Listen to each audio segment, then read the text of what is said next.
মাছের জন্য নয়া জৈব খাবার আবিষ্কার নিয়ে আজ এক গুরুত্বপূর্ণ আলোচনা সভা আয়োজন করা হয় রাজধানীর প্রজ্ঞা ভবনে। ডিপার্টমেন্ট অফ বায়োটেকনোলজি দপ্তর এই কর্মসূচির আয়োজক। মাছের নয়া আবিষ্কৃত খাবার উলফিয়া গ্লোবোসা আবিষ্কার করেছেন মৎস্য বিজ্ঞানীরা। এই নয়া খাবার সম্পর্কে বিস্তৃত আলোচনা ও তার প্রায়োগিক দিক তুলে ধরতে এই সভার আয়োজন বলে জানিয়েছেন রাজ্যের বিজ্ঞান প্রযুক্তি দপ্তরের মন্ত্রী অনিমেষ দেববর্মা।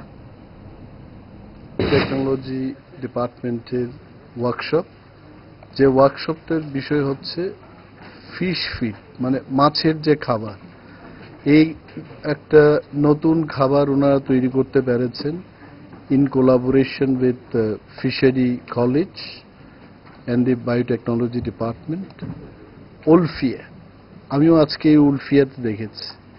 প্রথম ভাবলাম যে আমিই খাবো, কিন্তু বলছে না আপনি খাবেন না, এটা মাছের খাবার। তো কেমন ধরনের মাছ এটা খাবে?